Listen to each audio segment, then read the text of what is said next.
Pertanyaan saya ada dua, Dokter Arina. Yang pertama, disebutkan bahwa F2 isoprostan ini bukan penanda ideal untuk stadium akut sepsis. Apa saja penanda ideal untuk stadium akut sepsis? Itu pertanyaan pertama.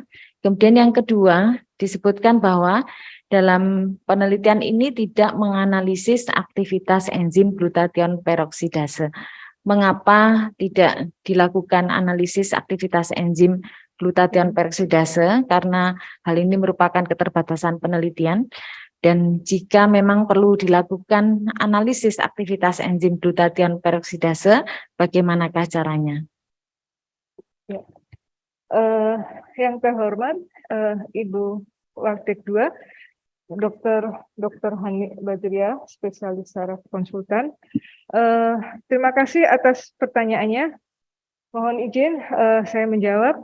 Jadi pada studi kami, F2 isoprostan memang bukan penanda ideal pada stadium akut sepsis. Karena ternyata pada stadium akut sepsis banyak beberapa mediator-mediator yang terlibat, sehingga bukan hanya radikal bebas, tetapi mungkin mediator proinflamasi seperti IL-6, IL-10, HSP, TNF-alpha seperti itu. Sehingga F2 isoprostan seringkali dia juga dipengaruhi oleh kadar oksigen di dalam darah dan pemberian resusitasi cairan. Sehingga pada stadium awal, akut perlu kita pertimbangkan parameter mediator inflamasi lain untuk mendukung adanya progresivitas dari sepsis. Kemudian pada studi kami tidak melakukan aktivitas enzim glutathione peroksidase. Memang idealnya menggunakan aktivitas glutathione, tapi pada studi kami menggunakan nilai konsentrasi dari glutathione peroksidase yang memang dipengaruhi oleh timing pada saat pemeriksaan. Jadi seperti itu. Jadi memang keterbatasan kami saat itu juga kami sulit untuk melakukan pemesanan reagen dari enzim glutathione peroksidase. Ya. Terima kasih, Dr. Hani. Baik, terima kasih. Saya puas dengan jawaban yang diberikan. Saya kembalikan pada Ibu Pimpinan Sidang. Terima kasih Dr. Hani Badriah Hidayati, dokter spesialis neurokonsultan. Untuk selanjutnya kami persilakan Profesor Dr. Nancy Margarita Rehata, dokter spesialis anestesi KIC KNA, ini ahli yang untuk emergency room, ini intensive care ini. Monggo kami persilakan Prof. Terima kasih Ibu Ketua Sidang, yang terhormat promotor dan co-promotor dan para penyangga, dan yang teristimewa tentu saja Dr. Arina Setianing Tias. Pertama-tama selamat sudah sampai pada tingkat ini, dan saya beruntung karena mengalaminya dari sejak semula tahapan ini, dan Dr. Arina memang sangat tegar dan kuat untuk menjalani semua hal-hal yang harus dilakukan untuk menyelesaikan penelitian ini. Apalagi benar yang dikatakan tadi Dr. Sulis mungkin bahwa suami istri sama-sama di intensive care yang sangat sibuk setiap harinya. Ini pertanyaan non-akademis ya. Kapan ketemu anaknya ya? Dr. Arina, saya ingin, sebenarnya hampir semua sudah ditanyakan. Hanya saya ada beberapa komentar sih sebenarnya. Tentang sebenarnya poin ke-6 dari kesimpulan. Ya.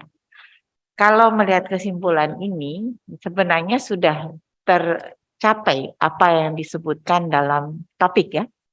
Ya kan, peran anemia terhadap luaran mortalitas melalui stres oksidatif dan gangguan sistem hemodinamik dan degradasi glikolit ya, glikalis ya. Yang ingin saya tanyakan, kalau memang sudah tercapai apa yang dihipotesakan, apa masih perlu penelitian lanjutan? Kemudian kedua, ada 3 nih, tapi pendek-pendek ada Arina. Kedua, meneruskan apa yang ditanyakan Dr. Erwin. Kan hari pertama, kedua, ketiga anemia tidak berpengaruh. Dan sebenarnya HB 7,5 itu untuk ukuran intensif care juga rendah banget ya. Lalu kapan intervensinya itu? Kalau hal-hal yang dari analisis pathway-nya itu baru nampak pada hari ke-28 ya, setelah hari ketiga. Jadi kapan transmisinya? Kalau memang dia berperan. Kemudian ketiga, tentang cut off glutathione. Apakah boleh dipakai sebagai anjuran ya atau ya SOP atau whatever ya? Selain daripada memang di klinik kan tidak gampang memeriksa itu sebagai sesuatu untuk asupan tiap hari, tetapi dengan sensitivitas 59 dan spesifik 60%, apakah cukup kuat untuk dianjurkan? Demikian, Dr. Arina. Monggo. Terima kasih yang terhormat Prof. Dr. Nancy Margarita Rehata, Dr. SPAN KIP KNA. Prof. Rita ini guru saya dan pembimbing saya pada saat S1 dan pembimbing suami saya. Terima kasih Prof. Ya, jadi mohon izin saya jawab pertanyaan Prof. Jadi pada studi kami ternyata didapatkan bahwa anemia itu ternyata berpengaruh terhadap luaran mortalitas pada hari ketiga. Tetapi kapan kita melakukan transfusi, ya memang sebaiknya bila pasien dalam kondisi shock septic, kita pertimbangkan bagaimana kadar hantaran oksigennya, bagaimana status hemodinamik dari pasien. Pada studi kami tidak tidak melakukan pencatatan terhadap intervensi apa yang dilakukan. Karena memang studi kami adalah untuk mengevaluasi bagaimanakah hemodinamik pasien pasca resusitasi, baik pasien yang diberikan resusitasi cairan ataupun transfusi darah. Kemudian untuk glutathione peroksidase, ya dengan adanya nilai cut off sebanyak 29 tadi, mungkin perlu dilakukan studi banding, karena pada distribusi pasien anemi kami, ternyata pada kelompok anemi dan tidak anemi ini terdapat perbedaan yang tidak terdapat perbedaan yang cukup signifikan. Jadi jaraknya terlalu dekat untuk kelompok median, kelompok anemi dan tidak anemi. Sehingga perlu mungkin studi lanjutan untuk mengevaluasi bagaimana kadar antioksidan dengan kelompok HB yang jaraknya mungkin lebih besar. Terima kasih Prof. Rita. Baik, ini saya, giliran saya tadi sebagai pimpinan sidang mesti habis ini pertanyaan tadi. Sudah ditanyakan Prof. Rita, Dr. Erwin. Tapi baik, saya ucapkan yang pertama kali selamat dulu, Dr. Arina sudah selesai untuk pendidikan untuk S3-nya ya, sebentar lagi. Dan pesan saya ini bukan terakhir ya. Tadi kayaknya pesan ke promotor bahwa ini nanti akan ada lanjutan penelitian lagi. Jadi saya menunggu postdoc-nya atau kami menunggu postdoc-nya pasti penelitian selanjutnya. Jadi bukan akhir dari segalanya. Yang pertama saya ucapkan apresiasi ya, karena saya melihat sebagai dari public health, saya melihat analisanya itu luar biasa gigih. Di awal-awal tidak ketemu apa-apa, kemudian dieksplor semua sampai ditemukan sesuatu yang bisa disampaikan bahwa ini hasil karya temuan S3. Jadi luar biasa karena tidak semuanya mampu untuk melakukan itu, tapi justru esensi sebagai waktu melakukan pendidikan S3 kayaknya ini. Jadi kita ditantang untuk melakukan mencari sesuatu dari hasil penelitian. Luar biasa. Selamat Dr. Arina. Terima kasih. Baik, lanjut karena saya harus tetap tanya. Saya melanjutkan tadi pertanyaannya Dr. Erwin. Jadi memang tadi disampaikan bahwa akhirnya usulan apa yang dari hasil penelitian ini yang bisa direkomendasikan untuk SOP penata laksanaan untuk septic shock pada pasien anemia. Nah, karena ini berkaitan, andai kan ini masih butuh penelitian selanjutnya, ya monggo, tapi monggo dari asumsinya, dari persepsi dari Promovenda, kira-kira ini kalau diteruskan pada saat di dokter-dokter di gerbang pertama, ketemu kalau di intensive care, di rumah sakit kayaknya aman, alat-alat banyak ya. Nah sekarang kalau di lapangan, ya, bagaimana kalau ketemu anak dengan sepsis, dengan anemia, apakah tetap prosedurnya seperti yang dulu-dulu aja, atau ada sesuatu kita pertimbangkan dengan yang adanya anemia itu? Itu saja, terima kasih. Ya. Terima kasih yang terhormat Ibu Adik 3, Dr. Sulistiawati. MKes, mohon izin saya menjawab. Jadi memang untuk aplikasi selanjutnya pada pasien anak dengan shock septic, yang terpenting adalah bagaimana kita mengenali kegawatan dini pada saat pasien anak itu datang. Jadi sebaiknya kita lebih kenal lebih awal apakah pasien ini berisiko mengalami perburukan atau tidak. Kemudian setelah kita mampu melakukan pengenalan, kemudian kita harus melakukan penegakan diagnosis dan kemudian melakukan terapi yang segera meliputi resusitasi, mungkin pemberian transfusi, kemudian stabilisasi, dan kita harus dapat mencegah terjadinya kegagalan organ lebih lanjut. Sehingga pengenalan dini pada pasien-pasien anak dengan risiko infeksi yang cukup berat itu perlu dilakukan sedini mungkin untuk mencegah terjadinya progresivitas menjadi ke arah shock septic. Dari saya. Sementara ini tetap protapnya seperti biasa ya. Jadi kita evaluasi pasiennya, kemudian tentang anemia berarti kita bisa temuan kan berarti Iya. anemianya bisa kita sisihkan dulu sambil lihat pertolongan pertama yang lainnya.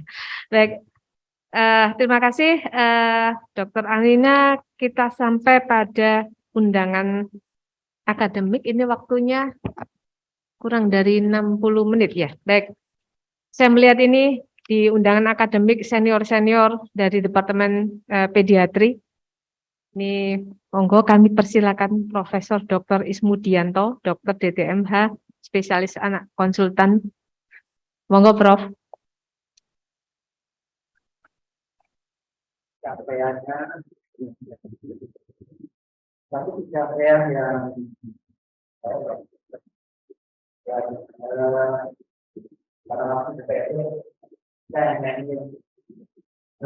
barangkali pertanyaan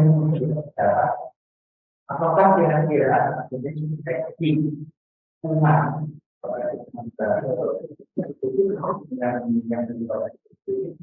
kira-kira yang mempunyai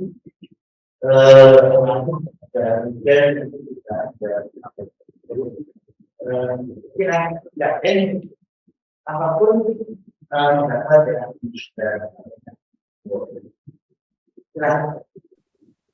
Terima kasih yang terhormat Profesor Dr. Ismudianto, SPAK. Makasih Prof untuk pertanyaannya. Prof Ismu ini guru kami dan tempat curahan hati kami kalau ada di bagian anak-anak. Mohon izin untuk menjawab Prof. Jadi memang menurut pendapat saya jenis kuman ataupun faktor jenis kuman bakteri baik gram positif atau gram negatif akan berkontribusi terhadap model pada pasien anak shock septic dengan anemi. Pada studi kami pada tahun 2021 kami menemukan bahwa sebagian besar kuman gram negatif yang ada di picu kami adalah jenis dari Beta Cercea dan Klebsiella pneumoniae untuk yang dari ETT, di mana di sini ternyata berkontribusi juga terhadap luaran mortalitas anak shock septic.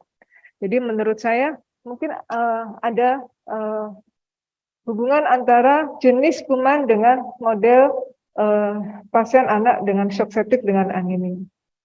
Terima kasih Prof. PR lagi ya Prof ya, penelitian lagi postdoc. Dicatat nanti, ada kadepnya di sini. Untuk selanjutnya kami persilakan Profesor Dr. Rismala Dewi, dokter spesialis anak konsultan. Kami persilakan. Terima kasih yang terhormat Prof. Dr. Rismala Dewi, dokter SPAK konsultan. Prof. Dewi ini pembimbing saya, guru saya saat sedang menjalani pendidikan konsultan SP2 area di FKUI. Terima kasih Prof. Dan kemudian Prof. Dewi menjadi penguji saya pada saat ujian proposal dan ujian tertutup. Terima kasih untuk pertanyaannya, mohon izin menjawab. Jadi pada studi kami, memang kami menemukan bahwa ternyata Anemia itu berhubungan dengan luaran mortalitas dalam 28 hari yang dibuktikan dengan statistik dengan menggunakan analisis jalur. Tetapi sayangnya, analisis jalur ini dari dia mengalami anemi, kemudian sampai dia terjadi stres oksidatif, kemudian terjadi gangguan hemodinamik seperti gangguan kardiak indeks, hipotensi, dan gangguan delivery oksigen, jalur ini terputus, ya. Dari delivery oksigen ke luaran kematian 28 hari tidak dapat dibuktikan adanya hubungan. Sehingga mungkin perlu dilakukan studi tambahan apakah ada peranan mediator-mediator proinflamasi yang membawa progresivitas sepsis ini ke arah kematian. Sehingga mungkin untuk studi berikutnya kita lakukan pemeriksaan kadar mediator inflamasi.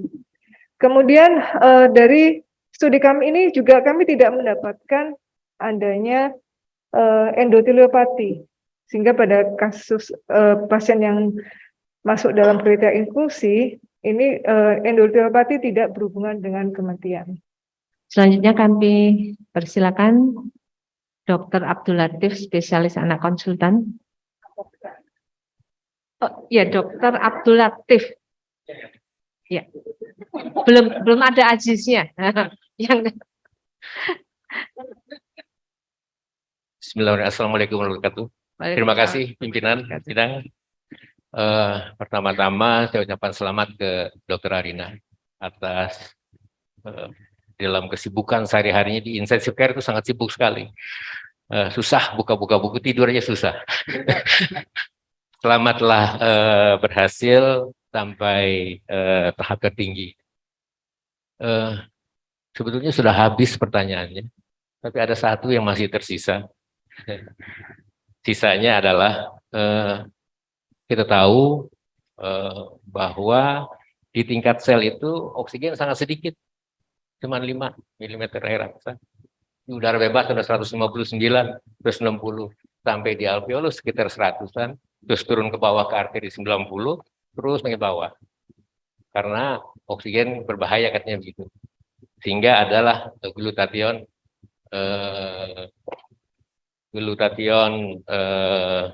peroksidase yang akan mengubah menjadi air lagi, gitu. Dia tinggal berbahaya oleh tubuh.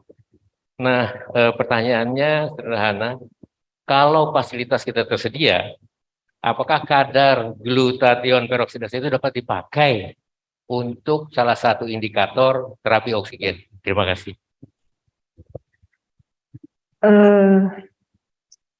Terima kasih yang terhormat Dr. Abdul Latif SPAK. Beliau juga guru saya saat menjalani pendidikan SP2 area di FKUI. Terima kasih dokter.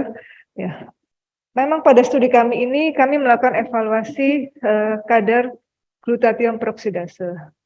Hanya pada beberapa literatur ternyata glutathione peroksidase ini dia akan menurun kadarnya pada saat 48 jam pertama. Jadi memang sebaiknya yang kita ukur adalah aktivitas glutathione peroksidase sehingga kita dapat mengukur bagaimana peranan dari sistem antioksidan ini meredam dari oksidasi, proses oksidasi. Kita tahu bahwa sistem hemodinamik terdiri dari hemodinamik makro dan mikro, dan kemudian di mikro infonya adalah di tingkat sel. Jadi mungkin perlu dilakukan hemodinamik monitoring yang lebih detail selain pemeriksaan kadar antioksidan seperti pengukuran di bukal atau mukosa untuk mengetahui gangguan di tingkat mikrosirkulasi atau kita menggunakan NIRS seperti itu.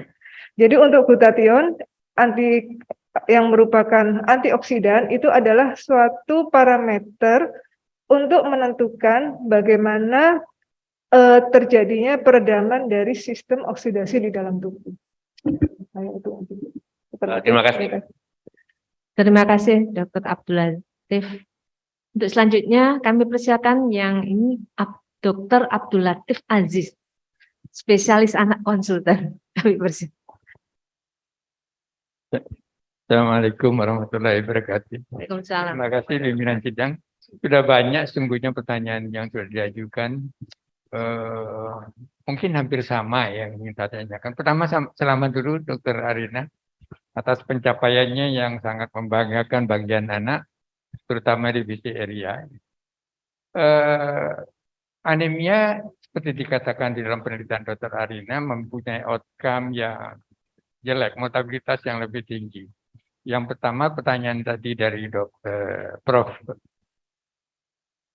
Rehata ya, Nancy Rehata tadi, 7,5 rasanya terlalu rendah ya. Apakah mungkin ada pengalaman atau mungkin kita perlu meneliti lagi berapa cut-off point sebaiknya kita gunakan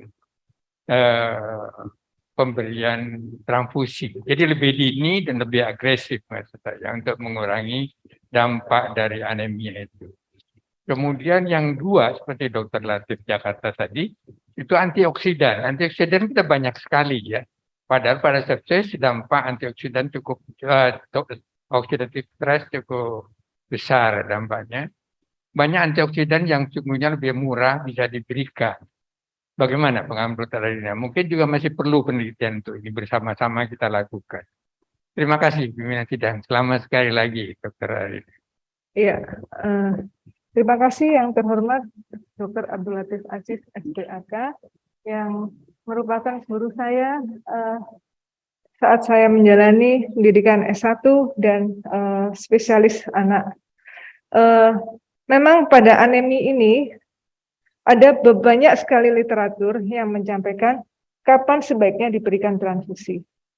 Tentu dalam melakukan pemberian tata laksana kita tidak hanya melihat dari satu parameter, tapi kita harus melihat dari beberapa parameter. Sehingga apakah memang pasien itu segera membutuhkan transfusi atau tidak. Jadi kita tidak bisa hanya melihat dari satu parameter klinis. Kemudian pada pasien dengan anemi pada anak sakit kritis ini, terutama pada pasien-pasien yang dengan sepsis atau terjadi inflamasi, maka akan terjadi peningkatan radikal bebas yang mungkin dapat diredam oleh sistem antioksidan tubuh. Di mana kita tahu bahwa radikal bebas itu merupakan suatu oksidasi atau asalnya dari oksidasi yang menarik elektron, sehingga pemberian antioksidan mungkin dapat menjadi salah satu wacana penelitian di masa yang akan datang untuk mencegah progresivitas dari shock septic. Ini nambah lagi topiknya yang penelitian itu tadi ya. Baik, selanjutnya kami undang Dr. Riri Fahrina, dokter spesialis anak konsultan. Assalamualaikum warahmatullahi wabarakatuh. Selamat siang, salam sejahtera bagi kita semua. Terima kasih pada Ibu Pimpinan Sidang yang memberi kesempatan pada kami sebagai undangan akademik tentunya. Dan terima kasih pada promotor dan kopromotor serta para penyangga, para guru besar, dokter-dokter sejawat sekalian. Perkenankan kami, kalau menanya kelihatannya sudah penuh. Ya, sudah hampir semua ditanyakan, tetapi mungkin ada beberapa yang menjadi menjadi fokus kita, kebaruan dari penelitian ini. Sebelumnya tentu kami aturkan selamat dan sukses pada Adinda Arina Setianingsih, dokter magister kesehatan spesialis anak konsultan. Arina Setianingsih ya, yang saat ini sudah mencapai tahap tertinggi ya dalam pencapaian untuk kemampuan akademiknya ya, sehingga mudah-mudahan insya Allah ilmu area akan berkembang dan kami sangat bangga akan pencapaian Arina. Pertanyaannya hanya satu ya, mengenai penelitian ini mungkin ya dapat merupakan nantinya jawaban dari penelitian yang dilakukan oleh Prof. Catherine Maitland, yang dimana beliau memberikan tata laksana cairan pada bayi-bayi dan anak sakit kritis di Afrika yang ternyata memberikan dampak di mana mortalitasnya meningkat apabila dilakukan resusitasi cairan oleh karena perbedaan kadar Hb, kira-kira begitu ya. Ini mungkin juga menurut kami merupakan salah satu pemicu dari latar belakang Dr. Arina meneliti ini. Sehingga sumbangsih yang paling besar dari penelitian ini adalah mungkin bisa memberikan gambaran pada bayi dan anak sakit kritis yang mengalami shock, ya, walaupun Prof. Catherine Maitland pada FIS tadi tidak memilah antara sepsis dan non sepsis, tetapi apabila dilakukan resusitasi cairan dalam kondisi anemia itu akan meningkatkan luaran mortalitasnya.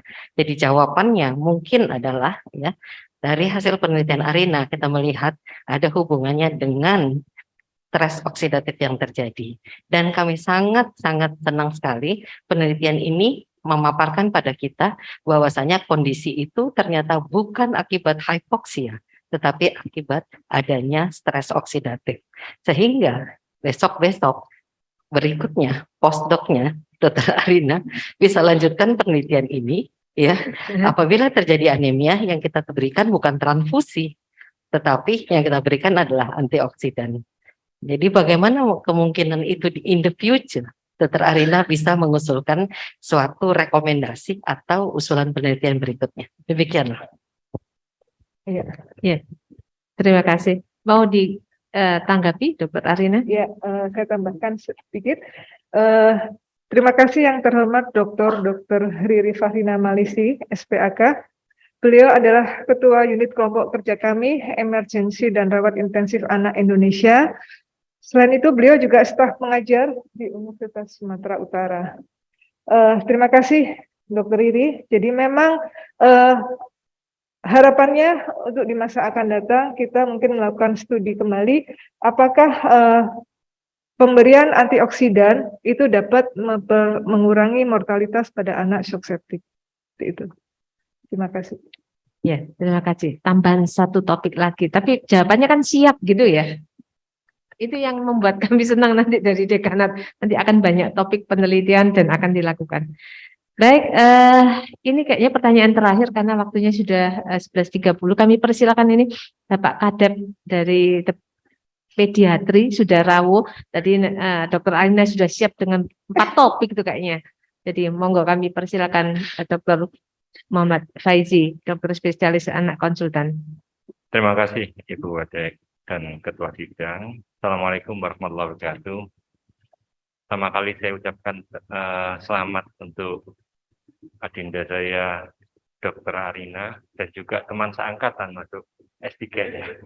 Saya balik tua waktu itu. Oke. Selamat atas capaian etape perjalanan hidup Anda untuk S3. Saya lihat track record pendidikannya cukup banyak. Walaupun S3 ini merupakan puncak tertinggi dari etapa kehidupan kita, tapi kehidupan masih berlanjut. Dan filosofi Jawa itu, kehidupan itu adalah suatu perjalanan. Jadi kita semua adalah pengembara dari etapa pengembaraan satu ke yang lain. Dan semuanya membutuhkan bekal untuk mencapai kesuksesan itu. Pertanyaan saya ini mungkin insya Allah direkam dan mungkin juga didengarkan oleh para mahasiswa nantinya, termasuk mahasiswa Dr. Arina. Bekal apa yang kira-kira Anda dan kita siapkan untuk perjalanan kehidupan selanjutnya ini? Mohon saya diberikan nasihat, dan nasihat itu pasti bermanfaat buat kita semua. Terima kasih. Silakan Dr. Arina. Terima kasih yang terhormat Dr. Muhammad Faizi, SPAK.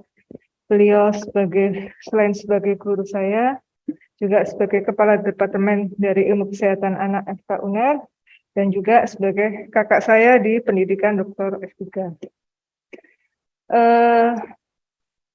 Dalam menjalani pendidikan S3 ini, ibaratnya kita adalah seorang pengembara atau pejalan, di mana perlu dalam menjalani setiap tahapan kehidupan yang sebaik-baiknya, hendaknya kita sesuaikan dengan kapasitas yang diberikan dari yang di atas kepada saya.